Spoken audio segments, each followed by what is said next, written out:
You're listening to Conversations Ignite. Hey everyone, and welcome back. Today I'm joined by Richard. How are you doing today? Robbie, I'm doing great. So happy to be a guest on your amazing podcast. I'm so glad to have you here. Would you like to tell everyone a little bit about yourself? So many things to say, but I guess they're the most interested in the CEO of Costa Rica's call center. It was a journey I had, started when I was 27 when I moved to Costa Rica, learned the business, and 18 years ago threw my hat in the ring and started a company. And here we are today. Awesome. So, can you tell us a little bit about your decision on actually moving to Costa Rica 27 years ago and starting a business down there? Of course, a lot of us dream of being an expat, but we might be held back by certain pressures from family or expectations, even your career. For me, I was a Spanish major at the University of Arizona. So I had the momentum, and I also was bilingual. So I pretty much opened any sort of Latin America, for me. And so when I was 27, a very good friend of mine had a call center here, and he asked for me to come down for just a couple months to teach English. I was in between jobs. In fact, I'm going to date myself. I was sending out resumes via fax machine. That's how old it was. Hoping that you'd call me so I could sell water filters in Phoenix. But that's not the point. The point is I was in between. And you have a 1 in a million opportunity, Robbie, that does cross your path. Now, you might need to be selfish. You might have to really consider this bold and big decision. But for me, I didn't have children or a mortgage. And I was kind of at, 27 years old, and that's a lucky year for some people. And maybe it was time to shed some skin. And so my argument to my parents, because a lot of the times your family will miss you and they don't want you to move 3,000 miles away. I said, listen, look what great grandpa did. He came to the United States at the turn of the 20th. He couldn't even speak English. And we made our money during the Depression. I mean, that's a 1 in a million shot. It's in our blood.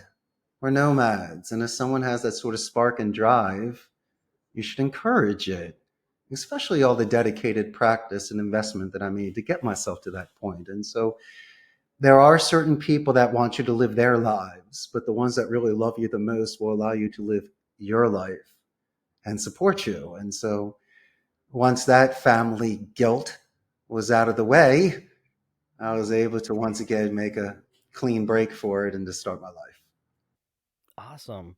So, did you have any challenges during that transitional period? Yeah, you always do. Really, it's just becoming accustomed to local norms, long lines, potholes. You wonder why things are not as efficient as you might see it in the United States, but sometimes they have their own way. Like, in Costa Rica, when I first got here, your mailing address was landmarks and meters and the color of your gate in your house. It's true. But cab drivers and the mail and your friends, you figured it out. And so are these the sort of whimsical games that keep you on your toes, sophomoric level? Sure. It's not the most difficult X marks the spot. It's like when you and I used to have to read the old maps and drive cross country. You still got to figure it out. I used to go, it's kind of funny. When I first got here, I had a compass in my car, one of those round ones. So at least if I was lost, I know if I was going east. And hey, why not? Live and laugh a little. You asked if there were challenges. Really, what the challenge was decompressing and getting myself untangled from the life that I knew for the first 27 years, which was a beautiful life in the United States, but it's different. And so I just wanted to see if I can iron out some wrinkles and see if I could look at things differently. And it was a nice, mature age for me to have that sort of open-mindedness. And so I guess just patience and breathing and observing and not being the loud, obnoxious foreigner, knowing I'm a guest here. So it's a very nice stage in life if someone has the time and willing to put into it. That's very interesting and awesome. What an experience. Um, What inspired you to focus on the call center industry? How the movies portray it. I'm only kidding. The movies make us look out to be criminals. And that's not true. There are so many people that are out there that don't sling stock or real estate and know Glengarry Glen Ross. They're amazing people at small to medium sized companies that can retain a client, do upsells, get referrals, even prospect for them. And it's nice. It's the old fashioned way before AI and this omni channel non voice where people just send out texts and emails and chats. What got me into this? By chance. I never knew of a call center. The only experience I had was pure frustration when something wasn't working out. And when I came here, Robbie, and I walked into my friend's center and I saw these incredibly talented, highly educated individuals that were conversing on the phone and were moving calls forward and were very structured and had their training, I gravitated towards it. But I also got those kind of tingles where you knew when a teacher put a test down, not that you just studied for it, but you're like, man, I'm going to get 100 on this. And I saw this environment. I go, once I learn the ABCs, I know I can easily do something like this. And so after my 60 days, I spoke to my friend and I said, may I stay? And he goes, Ricardo, I was going to, nice Ricardo. I changed my name. He goes, hey, Ricardo, like Roberto. Hey, Roberto, I was going to ask you that question. And it was, boys aren't supposed to cry. But the moment that my friend said, I want you to stay, and I wanted to stay, and I fell in love with a local Costa Rican Tika, who's now my wife, and we built a business together. I've been with her for 25 years. I said, wait a second now, am I going to have a real dream life? Is this thing really going to happen? And so you get overwhelmed because you realize that you weren't expecting it, but you were hunting for it all along. And so I embraced it. I very much so did. And so I learned the business, Rob, from the inside out. I was not C-level. Yeah, I was friends with the owner, and you get to hear the war stories, but I didn't do the contracts or the payroll. I wasn't very familiar with the local labor laws and things like that. And so when it came time to me to start this company, I needed to hire specific specialists to be my branches and roots. And I couldn't start off by renting space and buying equipment. That was an overextension. And so fortunately for me in my industry, there are things called blended call centers, where it's almost like a glamorized internet cafe. And so I would rent a space, turnkey for the month with your computer and mouse and keyboard, internet, coffee, and a little bit of support. But it's almost like Spirit Airline. You know what I mean? It's going to get you from A to B, but I don't even think the seats go back. But I could scale accordingly. I could pay the taxes and the salary and make a margin. Was it pretty? But I tell you what, man, sometimes the greatest memories you have is the initial grind when you played a bar and only two people showed up as a musician. You still played it and you played your heart out. And so every account that came in, every agent that got me to grow to my 150 where I am today, it was exhilarating. It was weird. It was, you're on a high, you're jumping clouds. And so you have to be not crazy nor reckless, but you have to, from time to time, really dip your toe in and to see if you're brave enough to slay a dragon. Because most people have the desire, but most never leave the castle. And are we the crazy ones? I don't know, maybe bold, grit, and John Wayne-ish. But in the end, it's those that are seaworthy. I mean, you've practiced for this your entire freaking life. Go out there at least once and see if you can beat Johnny and the Karate Kid. My goodness. I mean, live your life. It's like, when you ever see the bully pick on the kid, but the kid had the lion's heart to fight back and he even got one good shot in, even though he got beat up. The whole school respected him. You respect someone that's got heart, that's willing to die with their boots on and to go for it. And so I never saw that sort of momentum in me before. I was a below average student. I did all right, but I never worked this hard in my entire life. And if you ever have that sort of dream and you could see it in the distance and you know that persistence will get you there, it's very thrilling to have that sort of experience as a business owner. And I guess it's contagious because people can see that you're in a great mood every day. And those are just some of my thoughts. I know I go a roundabout way with the call center, but man, it's metrics and it's the server room and your telemarketing and rhetoric and FUs on the phone. We can talk about that too. But I wanted to at least call the balls and the strikes with the people and be the good coach that you had. Come on, Robbie, you know how it is, the old school way. Yeah. So with all the inspiration you had, it sounds like you kind of built your business from the ground up. How did some of the early experiences that you had kind of shape and approach your leadership and culture that you use today? Oh, the greatest cops were the bad kids back in the day, and the best teachers were the bad students. And the best warriors were the ones that actually fought and have their scars. And so I just don't write checks and I'm not an administrator. I can jump on these phone calls and retain this client and teach them a thing or two. This is my wheelhouse. I'm not to brag, but man, if you spend a quarter of a century doing something, you better be good at it. Not only was I good enough, instead of just focusing on myself, I wanted to expand and bring others up.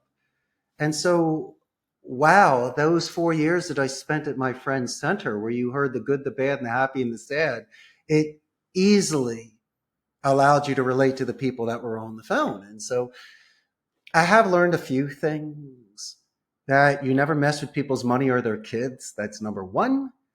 Number two, give people the benefit of the doubt, because this can be a taxing job, that there are things that happen outside of the office that you don't even know might affect their performance. And I judge people accordingly. And I know if someone needs a timeout, it doesn't have to be during designated break times. You might need Robbie to put some water on your face and go play some pinball for 5 minutes or something. It's the teacher that wanted you to learn, and they allowed you to write your paper as many times as you wanted without being disrespectful, not turning it in late. I had certain teachers where I turned it in. They go, "Is this the best you can do?" I go, it's not.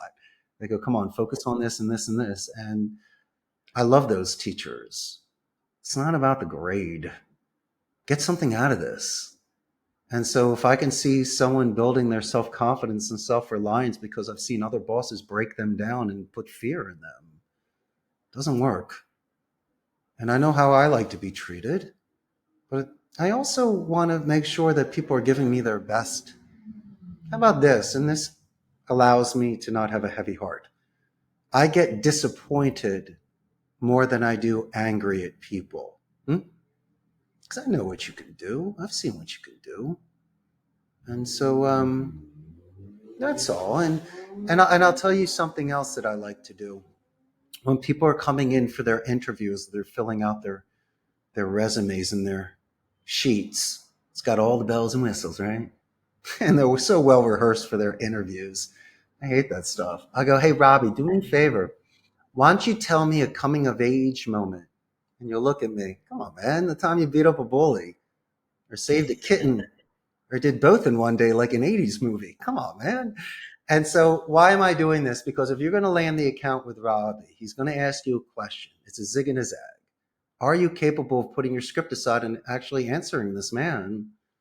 And so I like to see how they write in English, in their depth, right? And what sort of essence they have. And also, it's so I can give them a nickname. On a rainy Wednesday, I'm like, "Come on, killer. I know what you can do." And so it's just a great way to anchor and bond with someone in the beginning and see if they're willing to make themselves vulnerable just a little bit, to just let me see what's inside. Because if we're going to get through tough times together, I need to see character. I don't want to be surprised when I really need you. Awesome. So it sounds like you really try to learn about your people. You really try to care about your people, Yeah. along with making sure that the work gets done. So It really sounds like you've got that great culture right now in your company, which is amazing because I know that a lot of places out there, it's just, hey, get these results. Oh, yeah. And guess what you can do? You can quit. Mm, You bend them to break them. You don't do that. You let them yeah. sway. You let them learn. But we do have the luxury of infrastructure. I do have a QA team that will listen to your calls. I'll ensure that your list is good from the disposition report. I'll make sure you have all the rhetoric and rebuttals ready to go in the CRM system. It's really just up to you. I'm almost teeing it up for you.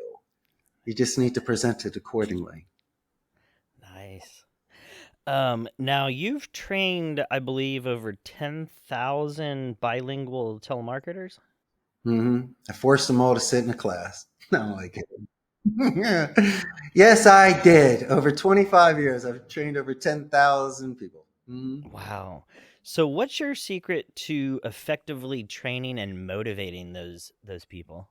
You got to be entertaining, but you can't be a joker. I mean, you could be a very sophisticated professor, and people definitely listen to every word you have and write it down. But I've had teachers that just don't care. I'm very passionate about my subject matter. I defend telemarketing in certain aspects. I know people compromise their ethics doing it, but there's other people that see the art of speech and they want to study semantics and master their phonetics and learn transitional sentences and tie down sentences. And these are beautiful skills that people can have. You might think that they're clever, but some people need to know how to ballroom dance or cut their hair, or taper their beard. What do you want me to say? It's what we do for a living. We're supposed to be good at it. But it's like fire, it's a power. You could use it for warmth and heat and health, or you can burn somebody with it. So be careful of that sharp tongue. And most people are very lazy in their speech or don't be a grammar police. And maybe I'll give you an example. Okay. A lot of people think that it's being polite by saying, "How may I help you?" And that's okay. But, the word help might evoke an ego defense, and it's really not the best word. It's like bad Halloween candy. You just don't want it. So I'd rather switch it out depending on the stage of the conversation. If it's a beginning if it's a beginning relationship, it's assisting. If we're in the middle, it's a guiding. But if you and I are first and goal, and we're about to score a touchdown, it's lending a hand. So I replace certain words. I go to the thesaurus. Look at similes, especially for English second language students. It keeps it sharp for them. We were just increasing their vocabulary. Another example, instead of saying, "Excuse me, Robbie, because your dog is barking or I can't hear you," or something, we fall on swords. It's a play like in chess. You sacrifice pawns.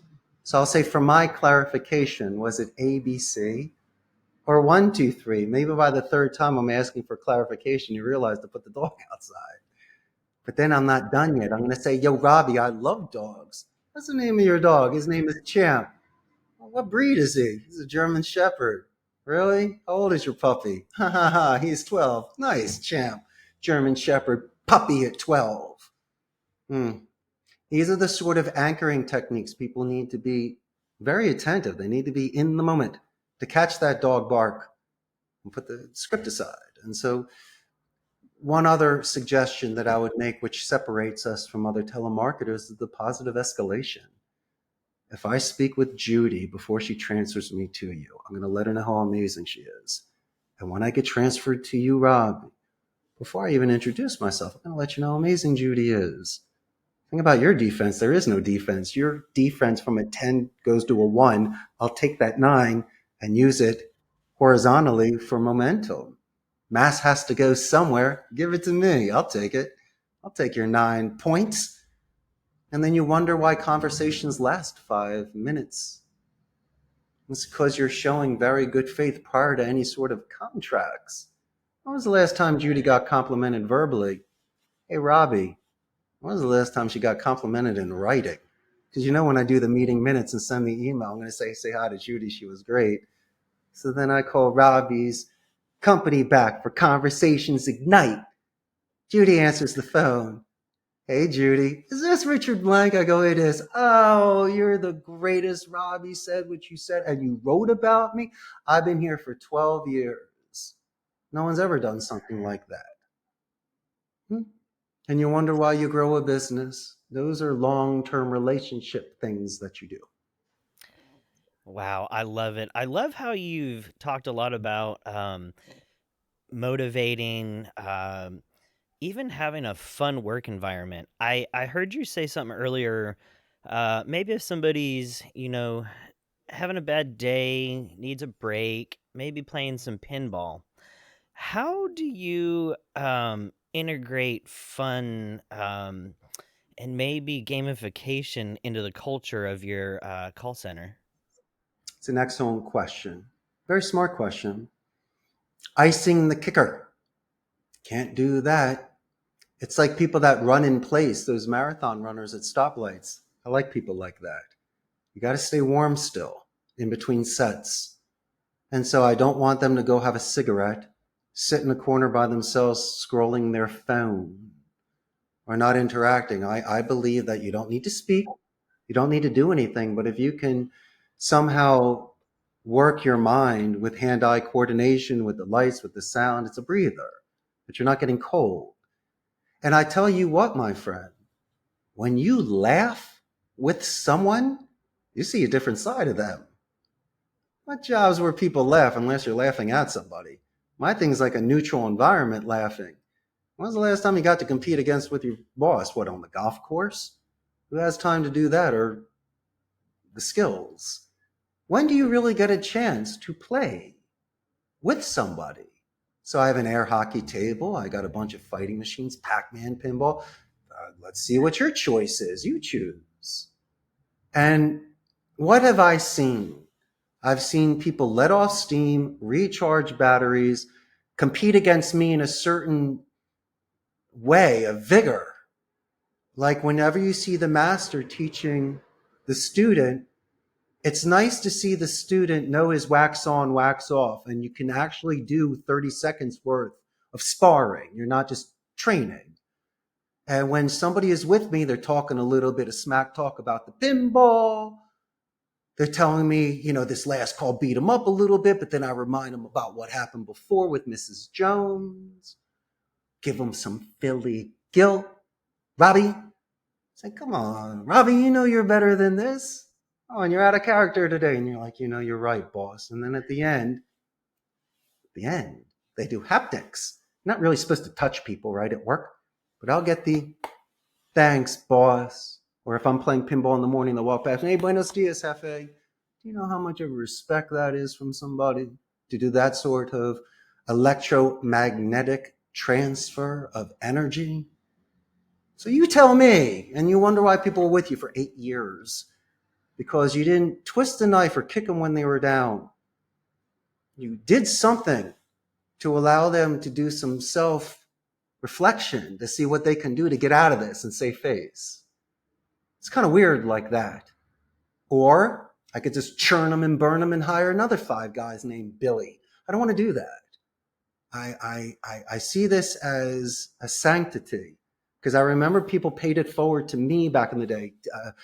Educators and certain supervisors, they could have broken me in a moment, but they didn't. They rebalanced my bike and gave me the focus. And I like that. And so, as I say before, there might be companies like Amazon, which are here, HP, Intel, and Oracle, and they could run circles around you. Look at their pockets and the money and their influence. But when you go raw, old school, and you connect with somebody on a personal basis, you can grow an army.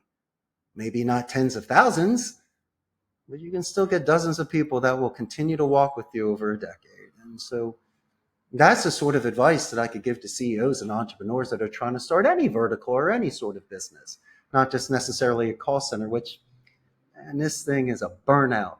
People don't last more than 2 years in this. But I survived and I thrived. And I'm here today to teach people that these are the sort of soft skills that you can use outside of your office to give yourself a great life. That's awesome. And really, retention is the key to any business. I've learned that just through the multiple things that I've done. And retention can be hard, but it's a lot easier when you are able to have fun and enjoy your job along with getting the results of your job. So that's amazing that you have that kind of setup. There's not too many companies that I know that would ever allow you to do that. So that's amazing. Hold on for a second now. Let's all calm down. We have one of the largest attrition rates in any sort of industry. It's up to 300%.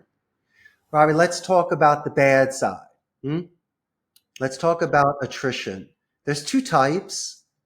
I accept natural attrition. I can live with myself on this part of the game. If somebody leaves me because it's closer to their home, your girlfriend works there, right? It's a better schedule because of school. Or let's just be forthright, you might be able to make more money. That's okay. I just don't like the forced attrition where I have to fire somebody because you're not coming to work, not making your calls, coming in stoned or something like that, or treating it like a joke. It's not good. I mean, you're not following through, and it's a disappointment. And so I've had to make certain decisions. But I tell you what, the majority of the decisions that I made followed the labor laws. I've looked the other way on certain minor infractions that don't mean anything. But, if it's something that where they're blatantly breaking rules, if you don't do something, you're going to lose the respect of the other people as well. And even though I have preventative measures, and I tried 6 times to get this person to do the right thing, there's only so much you can do. Come on, Robbie, we can't hit the ball and drag Johnny. You're 26 years old, man. What's wrong with this kid? He's got to get his act together. And I'm not going to sacrifice myself, cut my nose to spite my face and lose a client. It's not right. It's not theirs to give or take. It's my account. And so these are the sort of things we're highly selective. I tell you what, I would rather have somebody wet behind the ears, green, that's never worked in a call center before, like me when I first got here, that doesn't have bad habits. It's not a cancer, not a jumper. And I can mold them, Robbie, like a squire to a knight. They speak English. They have cognitive skills. Smart kid. They just didn't have a bad supervisor or work in a terrible environment or make this industry tainted. And so if I can keep it pure and work with this younger generation who I see as extremely effective, imagine the skills they have. They'll be able to do face-to-face communication compared to most people that can't do that these days. Yeah. I love how your personality kind of shapes how you run and really run the company. So Like Willy amazing. Like Wonka, you're right? now while doing some research, I came across some different, I guess, techniques that you use in a call center. So, what is phonetic micro expression reading? Guess what I brought today? I brought an actual prop with me. I think you get points in school for that. Are you ready? Can you see that? Yep. Excellent. Simple XY chart. Okay. Phonetics is broken down into tone, rate, pitch, and duration. Your tone should be the consistent variable. And I like to be empathetic and confident. Now, there's a technique that people use, Robbie. It's called the mirror imaging technique. Now, I would like to do the mirror imaging for the horizontal, which is the rate of speech, and the pitch, the speaking level, the vertical. That's what you match. I match you. Why? Because there might be a spike or a dip in regards to movements that people have. That's why I have these 4 quadrants here. Most people speak in quadrant 1. If you want to use me for an example, Robbie, put me as an 8 in regards to speed and an 8 in regards to level. So let's just say every 30 seconds I should be hitting that, or at least around there. But if there's a spike or a dip, you still don't know me. It's expression reading. It's a first time read. What can we do? I can't even see you. And so I've broken down that these are the times to interject and ask a certain clarification question. If things make sense, sounds good, may we move forward? Simple 101 checkpoints, but in the course of 25 years and tens of thousands of phone calls, I've cracked the code. I've seen certain things. And then the biggest tell sign that people have is duration. It's the answering speed. It's the spacing in between words, which is kind of ironic, but makes the most amount of sense. In regards to phonetics, you need silence in order to have sound. And so stop studying the sound. The real tell sign is the silence in between the sounds. And so you could manipulate a tone. You want to be angry at me? All right, be angry at me. Okay, you want to be nice? Fine. Do you want to speak faster than me, slower, louder, softer? Come on, Robbie, you can manipulate that for an hour. But the one thing you cannot do, your subconscious, you cannot master that answering speed. You can't answer me every 3 seconds. What happens when the police officer brings out that evidence? Either you're answering too fast or it's taking for an hour and you're crying. And so that's the real tell sign. That's what comes out. And I want to give homage to one of the greatest communicators of all time, the late Helen Keller. You had this individual that lost her sight and her hearing, but she was able to create not only languages with Anne Sullivan, but was renowned as one of the most inspirational people back in her day. And she would touch people's lips to read or do it on her hands or be able to speak. It was incredible what she did. And so what I'm trying to say is that we're in a very controlled environment here, controlled. And if you want to do a focused study on it, fine. You are eliminating literally 3 of our senses. You're taking away the taste, touch, and smell. And don't tell me you can smell the client, taste it. No, you can't do that. You can hear them, which should be expanded. That's why I was talking about the dog in the background and the certain sort of breathing, hesitations and pausings and fluctuations of phonetics. It can be done in any language. But really, the main thing there to me is, with this micro expression reading, is pretty much the image streaming. Because what's interesting is they say, but you can't see the client. I understand that. But imagination and rhetoric and colorful and flowery language is much better. The book is 10 times better than the movie. And through metaphysics, we are capable of producing images.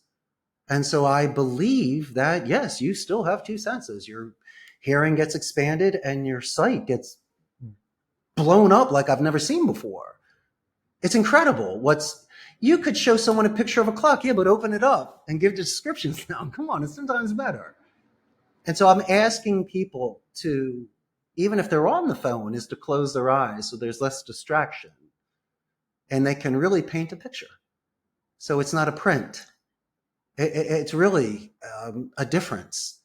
And so this phonetic microexpression reading is something that you can incorporate in your phone calls, in your business.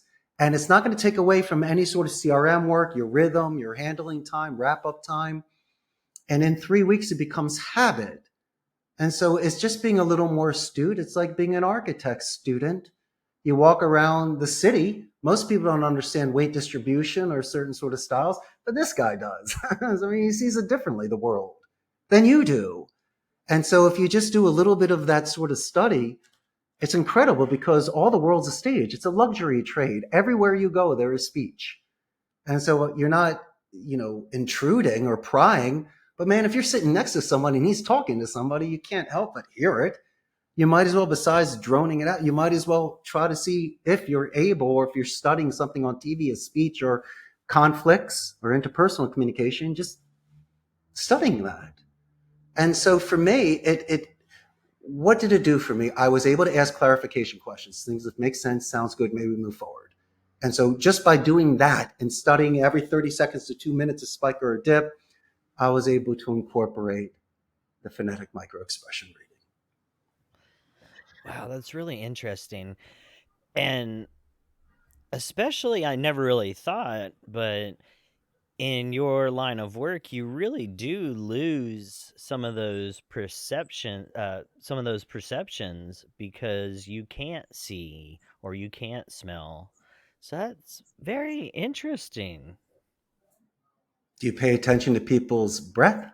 They're doing, or, mm-hmm. Ah, okay. Keyboard, clicking, object adapting. I don't know. There's certain tell signs people will give you in the dark. Yeah. Interesting. So another skill that I've heard about is the boomerang technique. That's it, my man. The buffer boomerang technique. Do you see that, Robbie? I do. I love when you bring props. Who's prepared? Who's prepared? Like hitting a bullseye on a dartboard. I'm prepared. Anyway, the buffer boomerang technique. Someone always asks you a question. You have to answer it. But the worst thing is to sound like you're in a principal's office and getting yelled at, like you're in trouble. So what we try to do on the phone is to readjust tones. So for an example, I call your company and I'll go, Conversations Ignite podcast. How are you today? What I like to do a lot of the times is a company name spike. It's my first impression. I have anonymity. And it also snaps whoever the gatekeeper is out of their zone of being a telemarketer. I could be a mystery shopper or your best friend, Robbie. So usually they'll say, oh, yeah, this is Conversations Ignite. Who is this? And I would say, Judy, that's a great question. My name is Richard Blank. You do the name drop, let them know it's a great question, repeat the question, and send it back positive. That's usually on a positive reinforcement. Sometimes when you're calling a company like, who is this? I'm so glad that you asked that question. My name is Richard Blank, and I'm not going to give the name of my company yet. I want to double dip it to see if I can get a positive or a negative reinforcement. Did they tone adjust? Did they slow down, speed up? I don't know you, dude. And I'm speaking to you for a third time. Let me see how you sound. So at least I can see if there's a pattern. So if you got a little bit nicer, because I said Conversations Ignite, and I don't sound like a telemarketer, and you're like, yeah, who's this?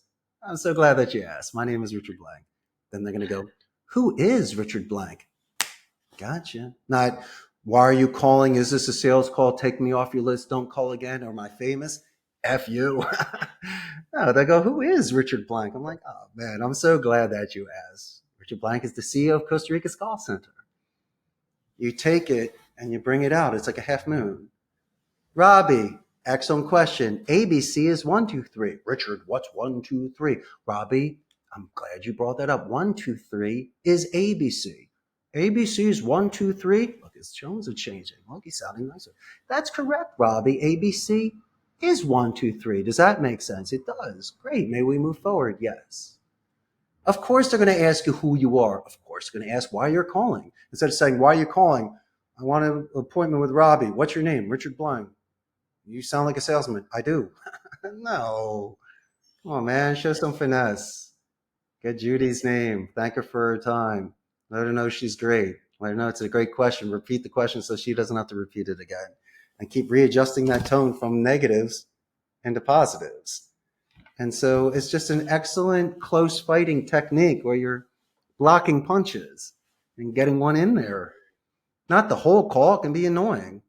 But after you get through the initial gatekeeper filtering 99 other phone calls or just trying to get Robbie on the phone stuff, no, the first thing I'm going to say is not, is Robbie there? Or, hi, may I speak to Robbie?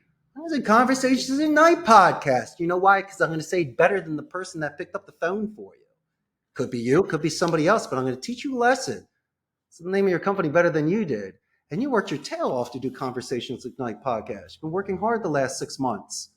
So when I say the name with trumpets and a red carpet and all the flair, that at least is going to allow you to give me 30 seconds to properly introduce myself. At least I bought 30 seconds with Robbie.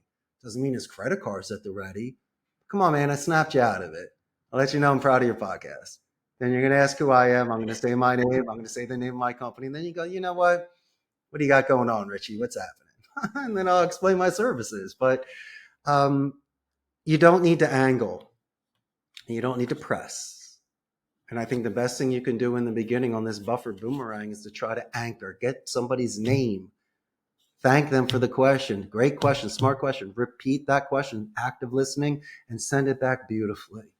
And do not be surprised if 3 seconds turns into 15 seconds, turns into 30 seconds. Then you get to transfer. It's the positive escalation. The person picks up. You do the name drop of the person that assisted you because you're in the right department now. Their defense goes, you just got another 30 seconds again to do 2 buffer boomerangs a second time. He's going to ask who you are and why you're calling. But before that, you already complimented Judy. So you don't have to worry about adjusting tones. And the guy loves you already. And so it's great. Of course, you're going to ask who I am. That's why Judy transferred me. Come on. I'll bite an apple when I juggle Robbie. And so why do I also do this? You really want to know the psychology behind making these calls? Let's get straight. Let's get real. And it's not just for telemarketers, it's for any industry, okay, that plays their odds. I believe in jumping clouds and romantic deaths. Por lo menos, at least I do 2 name drops in the name of a company in a positive escalation before through default they were disqualified or it just wasn't the right number. The person doesn't live there anymore. In order to do these long marches, it shouldn't be a death march or even a forced march. You should know what you're doing on a daily basis when you're hunting. And you should do it with a certain way where you can keep such a positive mindset where you don't get hard on yourself because you didn't get a certain appointment. But if I spoke to Judy, spoke to Robbie, and just after 6 minutes, we realize he doesn't like ice cream, he just doesn't need it. He's lactose intolerant, there's no sale. But then you get to see the reinforcement. And he goes, Richie, thank you so much for calling. It was really nice speaking with you. And then don't be surprised if 2 months from now, I get a phone call from Billy and he goes, hey, Billy, do I know you? Nope, but you know Robbie. And you know Judy. And they said you were the nicest person on the phone. You didn't press anything. Obviously, they don't need ice cream, but I do. But they said, if you need ice cream, you better call Rich Blank. He's got the best in town. And so I've gotten so many, it's like planting seeds. I've gotten so many beautiful referral phone calls of somebody that had nothing to do with telemarketing, but thought I was great and was just kicking tires and testing waters. And just says, hey, I know a guy in Costa Rica. You should give him a call. And it's very humbling, when people do that and they speak well about you behind your back. And so every phone call should be that impression that you're leaving and separating yourself from all these other telemarketers that kind of muddy the waters. And those are kind of my thoughts on that. Wow, that's an interesting technique. I like it. Are there any other strategies that you believe are essential for, I guess, today's competitive environment? You just already showed it. Look how prepared you were for today's interview. Such a professional, Robbie boy. You know all about my background. And so the more prepared you are, the easier it seems to be. It's almost like a boxer. Do your training. And when you walk into the ring, expect to win. And so my suggestion is to do some due diligence prior to an email, a voicemail, or even a phone call. Check a website, LinkedIn profile, who knows? And don't just look for the bells and the whistles. Look for the real goodies, outside interests. And a lot of individuals, not saying that we're inquisitive, but they're putting these pictures out there in the public. Look in the background of their offices. You might see a football on a, there, or in my case, a jukebox and a candy machine. Rock on. It's a 61 Ricola Regis. And so if somebody says, hey man, I saw a podcast and you had a Ricola back in your background, I'm like, hey man, he actually did see it. And so what does this do? It at least you're not calling someone sir and doing a boilerplate voicemail, email, robocall. It's custom made. I keep mentioning paintings. It's a one of a kind. You see the brush strokes, and it was made with love. And so when I do these calls and you get a chance to congratulate a company on their anniversary or their beautiful loading dock next to a lake, or the fact that they're not wearing ties and jackets in their photographs, you can see that they're like, polo shirts, and they seem very cool. And look at their game room. It's nice. Um, I've always felt that the better phone calls were the ones that actually showed interest. It's like a cocktail party. Remember I asked you about your dog? I wanted to know its name, its breed, and how old it was. I just didn't say, oh, he's got a dog.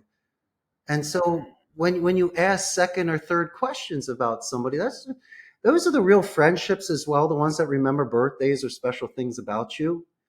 And you're like, man, you still remember that? You're like, of course I do. And you're like, man, that's a real friend that remembers. And so um, if you're just going to compare me through pricing and contractual terms, man, the East will blow me out. They're half my price, and some people are willing to work certain ways.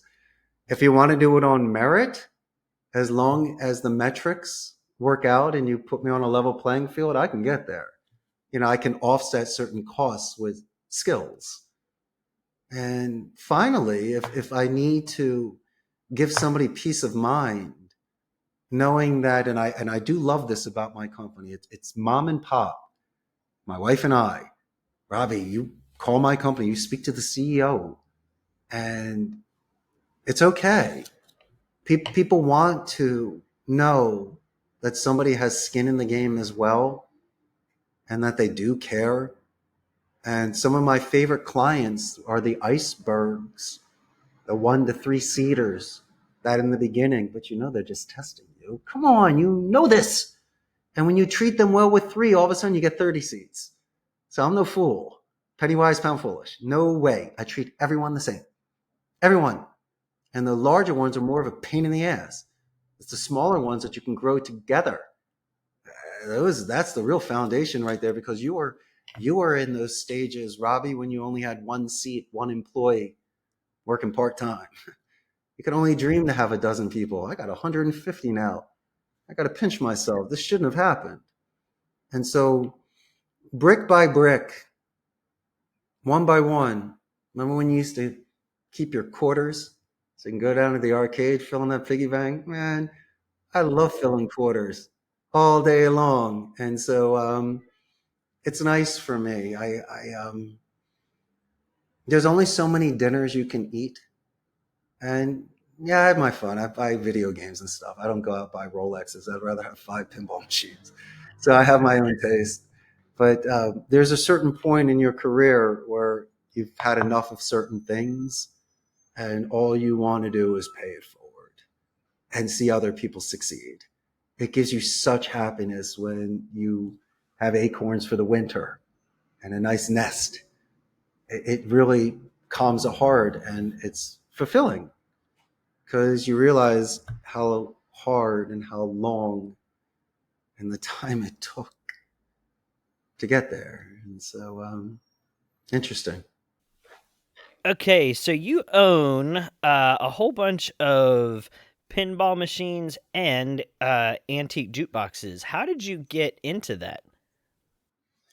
Well, grew up in the 1970s and 80s, a pure Generation Xer.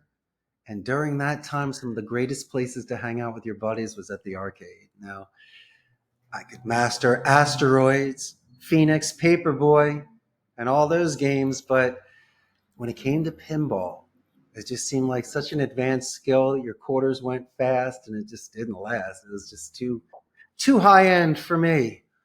And so it's interesting. Today, all the arcades are out of business. They might have a few Dave and Buster places here for tickets, but you can't walk into a place and find Pinball and Pac-Man. And so through the years in Costa Rica, I'd be checking the Facebook marketplace.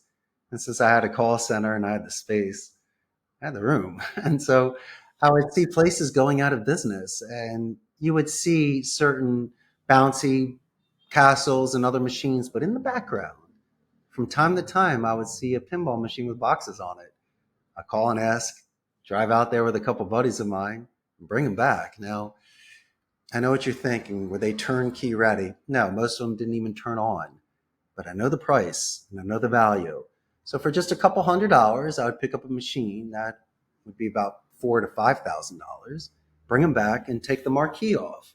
And you would see all these placas, these cards that are behind there, these memory cards and for electricity and for the lights and for the sound. Depending how corroded they were, burnt out or whatever they did with them, MacGyver style, just take them all out. And between $200 to $1,000, I can replace them all. And when you do that, all of a sudden, the majority of your machine works. You just need to replace a wire or two and maybe a light bulb. But I tell you what, my favorite decade is the 1970s. I love the old electromechanical machines with the wheel, more contacts, less computer. And so I traded a 1994 Bally's World Cup machine for two classic machines, a 1970 Bally's Camelot and a 71 Bally's Expressway. They're gorgeous. And the 1970s, it's the last decade where they used to paint the play field, paint the wood. It's not a laminate or a sticker. And the sound would be like either a xylophone or certain bells. You got the old wheel. And the marquee would have beautiful artwork. And you look at the outside, which would have certain styles to it. And so for me, I love those machines. And the agents, they never played these machines before, virtual pinball. But I couldn't agree with Elton John and The Who even more. You feel this machine. I mean, you can sense it and the lights and the sound. And just like Stephen King's movie Christine, I believe that these machines, these jukeboxes and these pinball machines have electromechanical energy. They'll transfer energy to you. And I can tell when the machine's happy or not. Kind of like your car. If you don't clean it, it's not going to work. But, the jukebox is, what a beautiful pastime. I mean, some of the machines I'll mention is a Wurlitzer 64, a 61 Seeburg AY 160. The one that I have in my home is a beautiful 1977 Seeburg STD4 Mardi Gras. If you've ever seen it, it's the one with the rainbows on it. It's a beautiful machine. And so it's fun. I mean, you put one of those things in your living room, put an MP3 or a Bluetooth in it, you got unlimited music. And don't be surprised if people don't start getting up and dancing. And it's a lot more lively in your home. And come on, man, I see your man cave. You got plenty of room in there for a jukebox and a pinball machine. I think that might just be an idea. I'll help you find them, though. And I was explaining that I know what you're thinking. Richard, it's tens of thousands of dollars. Yeah, if you want the games today. But if you take a no-namer from the 70s and early 80s, like my Expressway compared to the Captain America or Kiss machine, you can get those for under $1,000. And there are certain places like Marco's Specialties and these other areas where you can just order specific parts and just plug and play it. And then you have the local electricians that can easily follow these manuals that you can get online, these PDFs. And you were mentioning earlier about my expertise. I'm a novice, but I tell you what, whenever I have my buddy Don Francisco come to my house to work on the machines, or a good friend of mine, Martine, who's an expert in this, I'm sitting there taking notes. I'm watching them solder it and using stuff to test electricity, and you learn. You learn so you can fix the little stuff.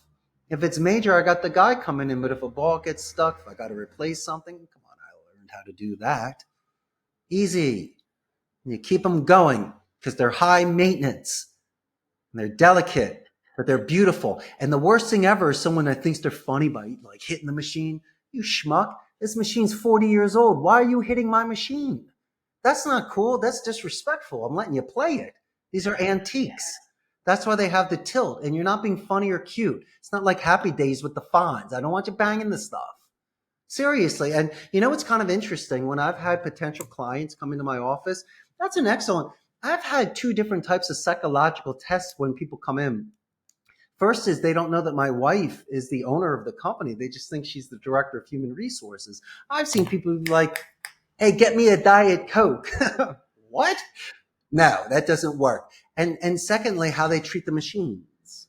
Because if somebody doesn't see my love for them, my admiration and the restoration and to treat them like that. I definitely do not 100% want you as a client. I could care less about the money.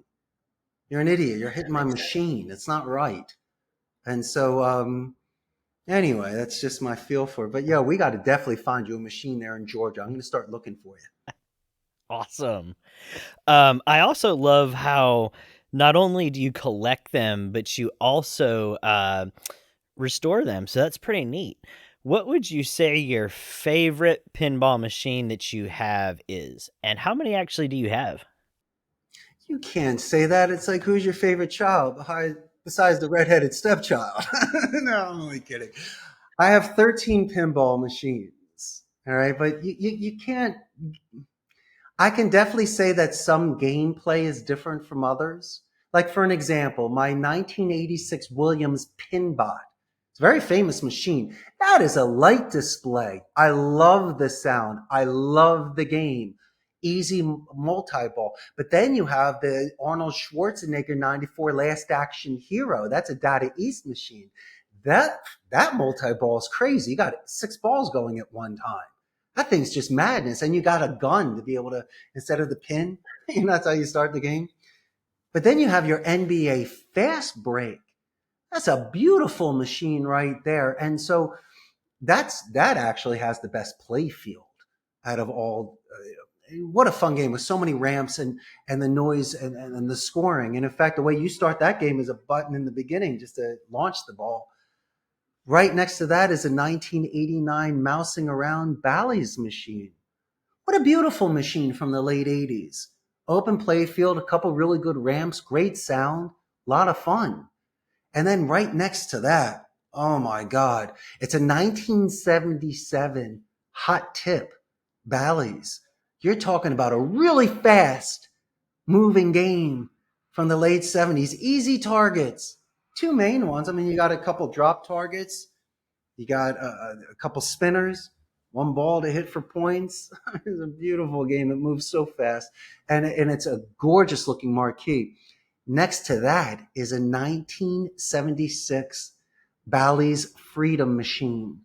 And that's the first pinball I ever bought. I bought that from my older brother back in the day when he was selling real estate in Arizona. He had the Freedom team. So I got that for people in the office. And that is a gorgeous old school machine. Very special because it's all Philadelphia with the Liberty Bell.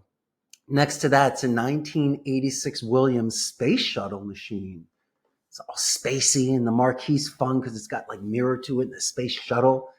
That's a fun game to play. Really good open play field. And then the one next to that is the Judge Dredd machine, which is a really large one. It's a very interesting machine with a lot of canals to it. And then on the other side, next to the Pinbot, as I told you, I have a Doctor Who machine. It's a loud machine. It's a fun machine. It's an interesting machine, Doctor Who. It's a good play. And then, as I mentioned before, I got the Bally's. The Camelot in the Expressway. And I also have. It's interesting. I got a Data East hook machine, which is from Peter Pan. But I tell you what I did with this one. I'm giving it to the employee that's been with me the longest. My boy, Tony, T-Money, also known as the Feral Cat. Well, the Feral Cat's been with me for 17 years. Oldest employee I got with me. Walked with me this whole time during the ups and the downs. So besides paying the top salary and giving him the window seat and the best seat and all the acclimates, what more can you do to somebody after all that time? Well, he loved that machine. And I said, you know what, pal? That's yours. I got That's enough. pretty amazing. And so, yeah, man, you give him a machine so he can bring it home and be a collector. And so it's very interesting. I've given out so many of the machines. I had a police trainer, light gun machine. That was fun. I gave that away. I had a maximum force where I got a chip on it where you can go into Area 51 as well. So you had double gun games there. And people are just giving them away. Arcades don't exist anymore. It's taking up space in people's bodegas. And let's be realistic. If you can pick up a Dynamo air hockey table from 1996 for $100 and it works, buy it. All you need to do is get Wildcat 125, which is a pinball and air hockey surface. Take your time and just poke holes in every little hole they got, and fix out some of the lights, get the electrician just to make sure the fan's working great. It's an easy game to fix. You got an air hockey table, champ. You got an air hockey table for $100. Seriously? Come on, you have to buy that. Wow, that's pretty cool. So I can tell you're running a successful business. You have some great hobbies. Um, I also understand that you endow a scholarship for students majoring in world languages. Thank you for bringing that up. I appreciate that. My proud alma mater, Northeast Philadelphia, Abington High School. I tell you what, if I didn't get that college recommendation letter from my dedicated Spanish teacher, Esperanza Galshak, and the late principal, Norman Schmidt, there's no way I would have gone to the University of Arizona. And so look what that did with my trajectory in life. I would have never met my buddy that owned the center here. You have to think about your circle and where it began and the sort of commitment that you gave to yourself at 18 years old. And so I look back at it and I understand athletics and academics and other things people can earn scholarships. And I know it's a lot of hard work and I appreciate that. But there, in my mind, because I did it, there's something about the Northeast Philly kid that, besides my thick Philly accent, learned how to speak Spanish. You got to be kidding me. I mean, seriously? Really? Really?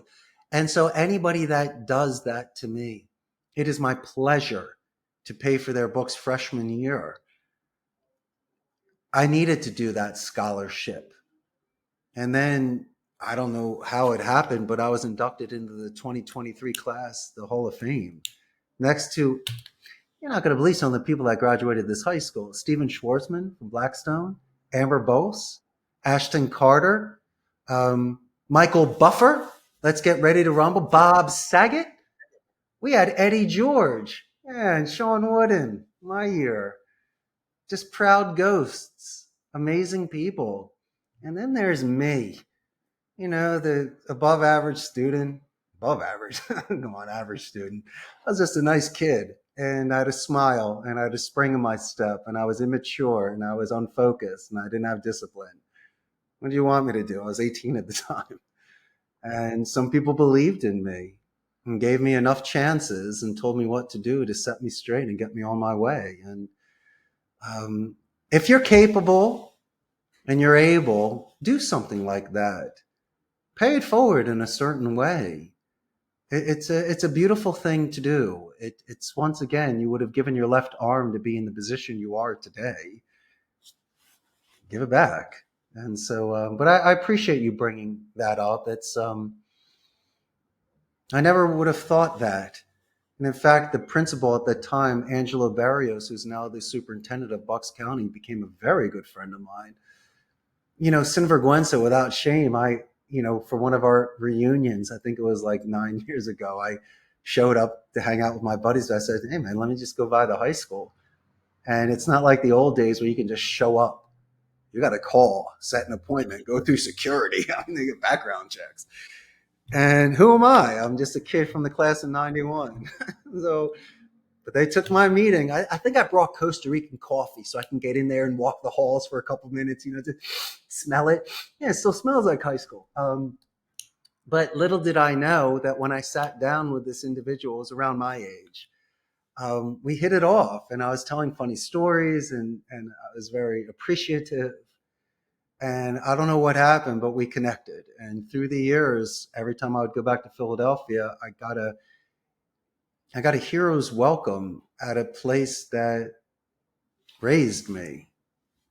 And I believe in nurture, because I went to private school prior to Abington. I got kicked out in 7th grade. This prestigious school called Germantown Academy, where my father and brother graduated from. A beautiful place. And I was very happy to have my elementary education there.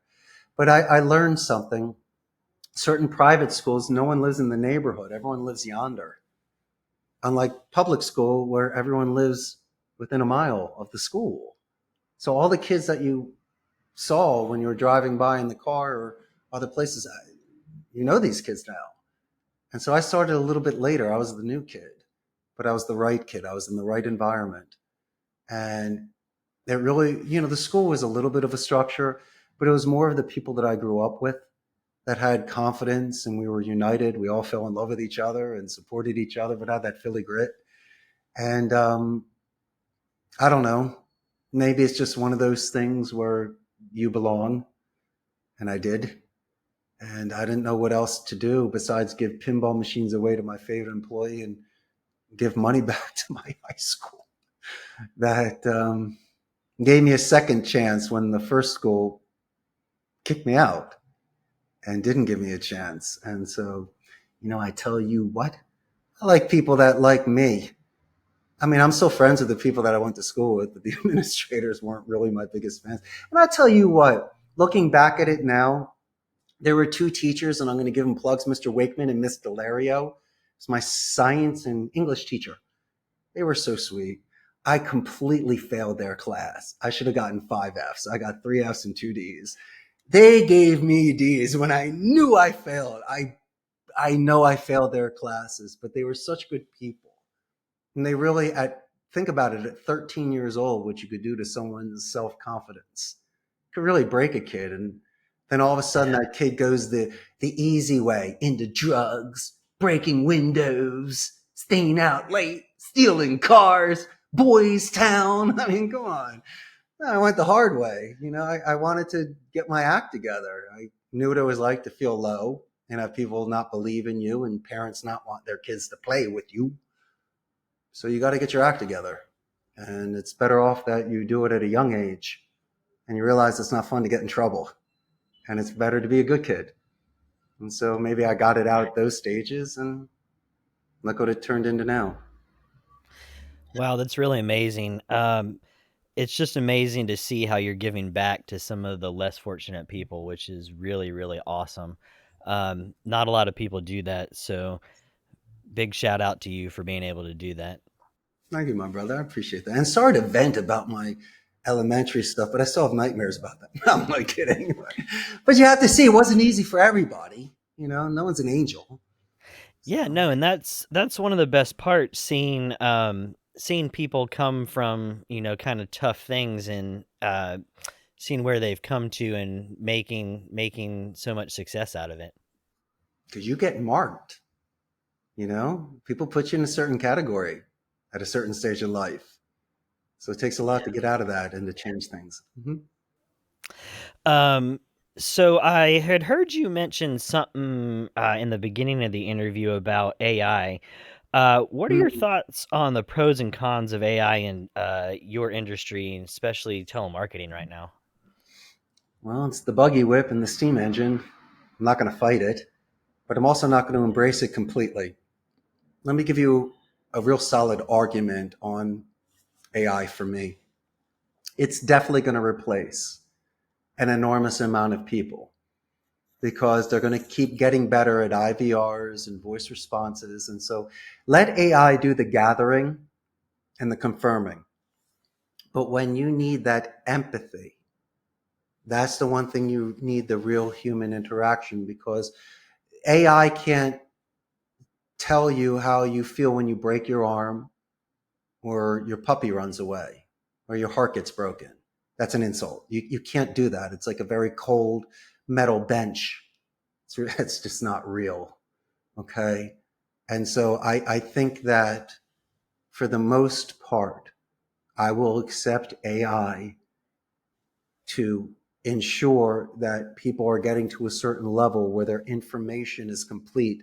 There's no latency, human error, fatigue, attitude. So I think a lot of that stuff can be replaced, almost like an ATM. You don't need to go into the bank anymore to speak with Betty. You're allowing this machine to give you the money. You understand how it works. It's quick. It's easy. In and out. Bing and bang boom. Even when you're filling up your own car. So I'm saying there's certain stages where you still need to interact, but I think the majority of it, people can do it themselves because it will go quicker. And they're going to get better at it. But there's something called the uncanny valley. And there was this Japanese robotics scientist in the 70s that says that there's a certain point to where once the machines get too human-like, we freak out and it drops down to a valley. That's why, like, if you watch Star Wars, which I know you do, I see that stormtrooper in the background. I think more people related to R2D2 than they did to C3PO, even though C3PO looked more human in regards to his structure and he spoke Queen's English. Okay, but it's too close. It was freaky. While R2D2's noises and the shape of him was just so lovable. Come on, you have to admit. I don't speak for Star Wars people, but I think if they had to choose on a sinking ship, who would they grab first? Would it be R2 or C3PO? I think more people would choose the R2. But Yep. I'm more of a classic Battlestar Galactica fan, right? But that's just me with Starbuck and Apollo. But it's the uncanny valley, and it's freaking people out a little bit. And so I think that they want to still keep it a certain way. So there's a distance, it's relatable. But and it's weird too when you get these robo calls, and the problem is, and we spoke about this earlier, was the answering speed. They're asking the right questions. The sound sounds good. It kind of doesn't sound like a computer, but when you catch them is their answering speed. Come on, Robbie, you know that. They're not doing it on a natural way. And so that pisses you off. You hang up the phone, you get angry. A lot of people are going to lose their jobs. Okay. But I'm not saying Darwinism, but you also have to realize if you are talented and you have skills, you are marketable. There will be a place for you. Do I see myself as a relic? Hell yeah, I do. I'm bald, I'm old, and I'm from the 80s and 70s. But at least I have the experience and specific soft skills that if I had to work amongst AI, I would hopefully be considered for an empathetic position, or a position where I can retain a client in a certain way. Who knows? Who cares? The thing is, though, not to fight it and to see the areas, as I mentioned before, like the alphatron, like the host, that gets you in, and then the rest is what you do. It's like the carnival barker to get you in the tent, right? And then the rest is the circus. And so, but there are a lot of people out there that fear it, and they believe, like, do you remember the movie The Lawnmower Man? It's a really interesting movie with Pierce Brosnan where the guy just kept getting smarter. And I kind of understand that. And there will be a certain point where AI, once they have certain conscious thought or a certain emotion, or they've mastered something, sit back and see what happens on something like that. But that's why maybe some people prefer to be off the grid. Or in my mind, when I walk downstairs, it might not be AI in the sense of creating content for you, but I still think AI is seductive enough for people just to be on their phones. And so you'll go downstairs into the break room, and there'll be a table of 4 people. Now, if you go back to the 70s and 80s, it's like the movie The Breakfast Club, but you go in now and 4 people are looking at 4 different things. And I'm going to say something. A lot of them are looking at Japanese anime. I just don't get that, but that's okay. Japanese anime, and there are other things. And I'm looking at them like, why aren't you guys talking? They're like, okay, okay, old guy, whatever. And so, okay, grandpa. Who, me? So I guess so. But it's, put the phone down. Like, if you look at the old movies, watch a movie from the 60s and 70s. Watch when Steve McQueen's sitting there chilling. He's observing his environment, picking up Faye Dunaway. That's how things were happening. You were living in the moment. Your body's here, but your mind is elsewhere. That's terrible. The only time people were elsewhere is when they were reading the newspaper in the hotel lobby. Okay, that's the only guy. That's like today's version of the phone. The rest of the people are looking around town, seeing what's going on, what's happening, seeing when it's their time to strike. And so I think people are just really giving away their precious moments of the now. And it's really making people numb. So they're missing certain social cues in order for them to have better relationships. So the people that bring in here, I almost have to teach them timing, just natural timing that they're not used to in regards to conversation, because they can answer at their leisure, Robbie, or pretend like they didn't even see your text. And you know, it's so interesting today. People need to text you first to ask permission to make a phone call. Well, me, I'm just calling you. Robbie, man, you know it's me calling. Come on my WhatsApp. It's a pinball machine. You know it's me. I like to make phone calls. I like to say, yo, Robbie, what's going on? You know, I see a lot of misinterpretation when it comes to texting. And so I think most people, if they really want to relay the perfect message, they need to speak better. Wow, I like that. I like that perspective. Especially AI can be great. It can be a useful tool, but we need that human interaction and connection to really, really connect with people. That's right. What would be your definition of success? Hmm. Well, if you want to look at it financially, just making sure you can sleep at night and you don't need to do things unethically or through stress or through panic. But anybody can get money and gold and jewels will lose its luster.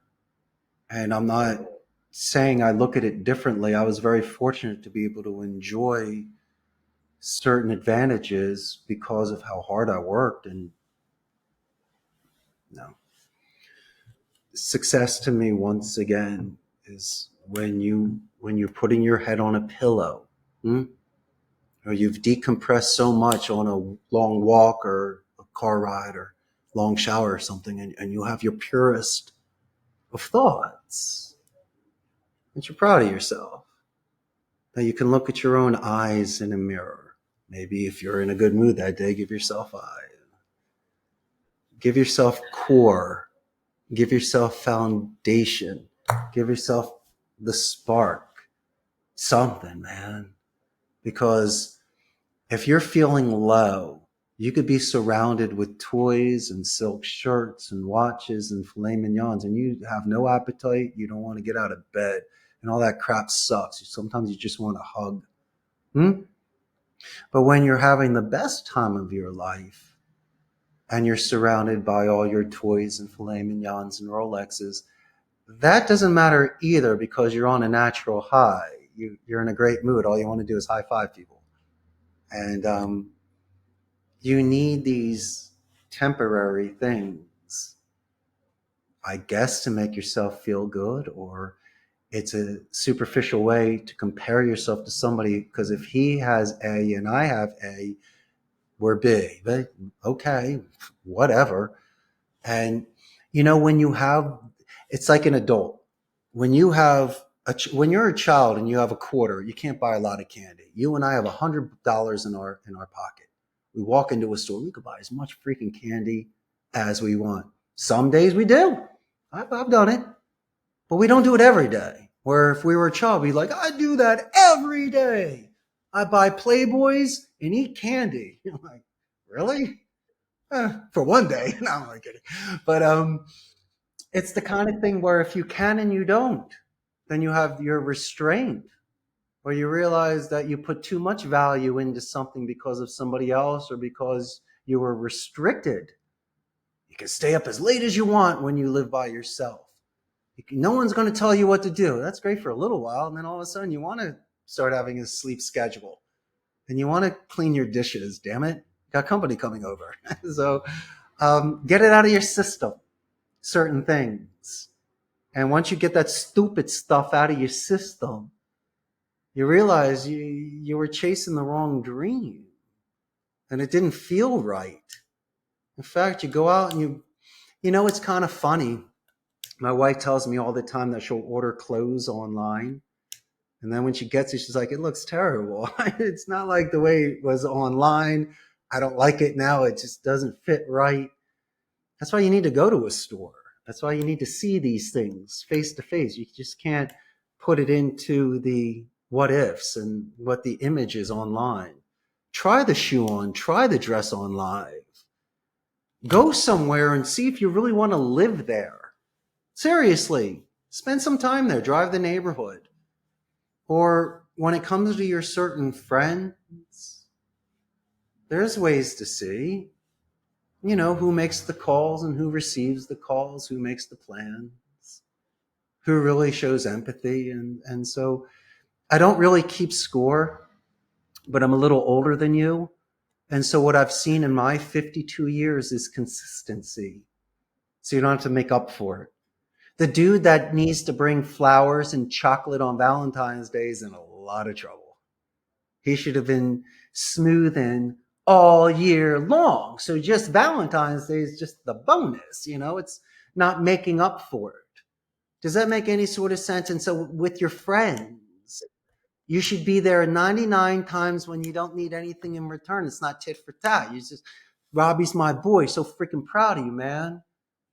And so then there's that one day you realize I can cash in my chips. And you realize that my black and white conversation was saying, Robbie, come on, man, get your act together. You cannot do this anymore. And I'm telling you this as a friend. That's when you realize it's the real deal.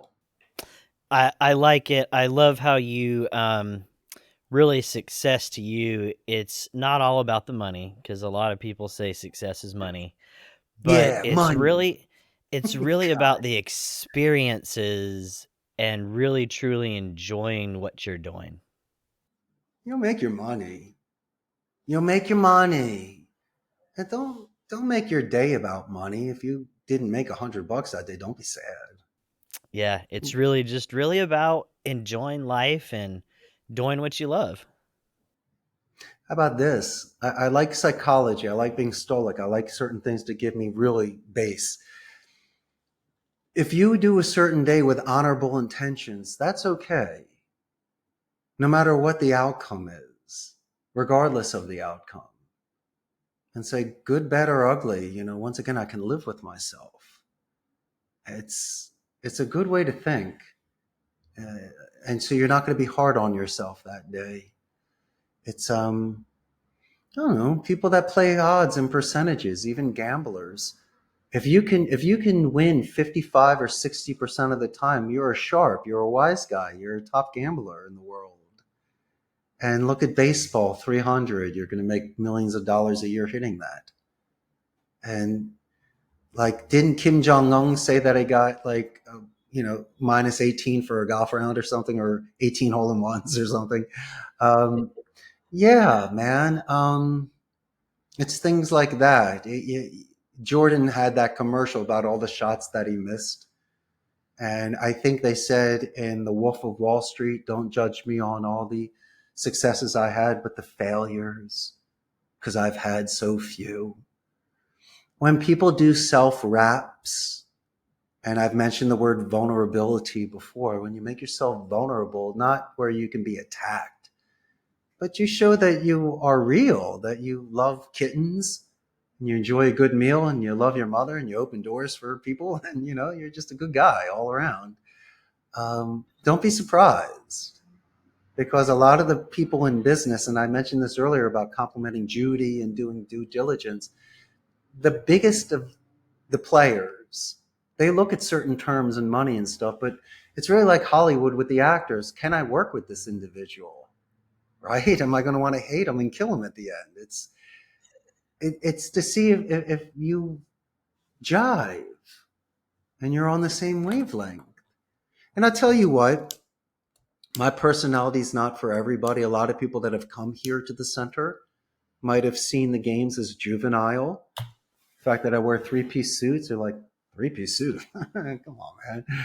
Get off my back. And so it's not for everybody. They would rather have me being a dictator, threatening people, following certain rules to the point of where there's no wiggle room. Certain thoughts. Awesome. Um, Obviously, you've been very successful, especially moving overseas. Is there any advice that you would give to somebody considering maybe moving overseas and starting their own business? Sure. Keep an open mind. If you have the ability to learn that language where you're going, it's great. Choose a certain society that's safe. Fortunately for me, Costa Rica is a democratic society. They have no standing army, put their money back into education, 95% literacy rate, and great infrastructure. So, and I'm close to the United States. If you have somebody that you know that lives there, I would recommend visiting first and testing the waters. And it has to be at a certain stage in life, but no time's really the best time. But it's not also for everybody. Just don't be the rude tourist or the individual that expects certain things. It's you're a guest in another country. And so as long as you don't put yourself in any sort of dangerous positions or insult the wrong people, you should be okay. I fortunately, knock on wood, I've been here 25 years and haven't really had any sort of experiences that made me want to go running back home. Wow, amazing.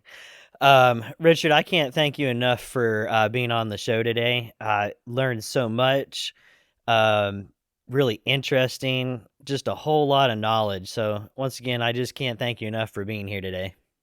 Thank you, Robbie. I appreciate being a guest on your podcast. Is there anywhere if more people are interested learning a little bit more about you? Do you have any websites or social media? Sure. They can go to Costa Rica's callcenter.com and check me out, shoot me an email. I'm more than happy to review their scripts. They're friends with Robbie. I'd be more than happy to give them free consulting. But buy a plane ticket. Hop on a plane. Come down here to Costa Rica and see this beautiful Central America paradise. If you like zip lining, got some of the best surfing in the world, ecotourism. A lot of people come for medical tourism, get your teeth done, right? And just enjoy the good life. I tell you what, the cost of living here is about a third of the States. They have the freshest fruit and vegetables at the farmer's market. The expression in Costa Rica is pura vida, which means pure life, which really represents the flair of this culture here. Awesome. Well, like I said, I can't thank you enough for being here, and thank you very much. Appreciate it, Robbie. Thanks, guys. We'll see you next time. Thanks for listening to Conversations Ignite. See you next time.